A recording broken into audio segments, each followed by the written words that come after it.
latest news. Diyan sa linya ng atong pag-asa maktaan, pinagi ni Sir Joseph Marlas. Sir Joseph, mayong adlaw nga Biyernes. Mayong adlong Biyernes usab Sir Ariel ug sa tuang mga sukitig paminaw mao ni ato ang latest with the update.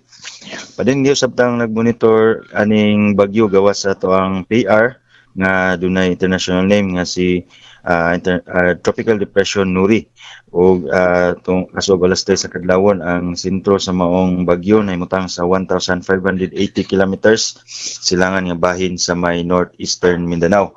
Padayong naglihok papalayo sa tuang nasod ug wala na to ni epekto sa even diri sa may eastern section sa tuang nasod.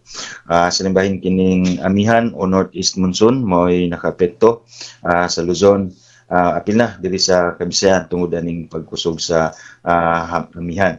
Mong sud sa 24 oras ang tibuok Visayas, lakip na probinsya sa Sugbo, aduna tay panagsang mapanganuron nga tusab sa pagkamanag-umon sa kalangitan o kung natay mga pagulan kini mga patak-patak na mga hinay na mga pagulan dala sa amihan. Wala na significant na effect or impact ning mga klase ng mga pagulan apan magpabiling magbinantayan gihapon kung na mga okasyon nga ning pagkusog sa mga pagulan. So far karong mga orasa is nagkahilis ato ang mga pagulan. Kagaya nilang kadlawon o sa buntag natay nasinati na mga passing rains diri sa some areas na to diri sa central Cebu area ingon man silangan nga bahin o western section sa Bohol. Ug karon atong mga pagulan is diri sa may Panay Islands na as of karong mga orasa. Mga continuous monitoring ta sa atong mga possible issuances gyapon na mga thunderstorm or rainfall advisories.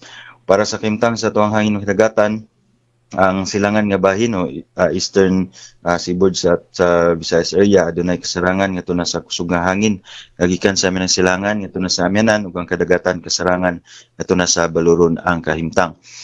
Posible usab na hibling bahin sa Kabisayaan karong adlaw especially hapon ngadto na sa gabii sugod na sa tama kasinati okasyon nga pagkusog sa atong hangin ug pagbaluron nga kahimtang tungod aning surge o pagkusog sa hanging amihan. Wala tay gisa nga gill warning apan tungod aning susamang kondisyon magpabiling magbinantayon magmampingot tong makisunaman ng dagat labi na nag-iya og nagmayng sakayang pandagat. Sa Cebu atong dagat mo taob ni sa alas 4:20 sa hapon nay gilawmon nga 1.1 meter ug muhunas sa alas 3:40 ugma sa buntag nga gimabon nga 0.1 meter. Itong temperatura 25 to 31 degrees Celsius ug ato ang heat index magani around 33 degrees Celsius, medyo ubos ni sa lower limit ni sa extreme caution level, so dili tantong alimot tungod aning bugnaw ug ugang nga hangin nga dala sa amihan.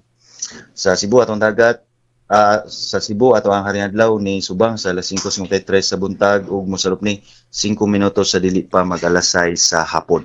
Ug matong latest yung diri sa buhatan sa pag-asa Mactan, Visayas do Este, si Joseph Merlas, maayong buntag. Salamat kay Sir Joseph. Happy weekend sa pag-asa maktaan. Welcome, sir. Okay, good morning.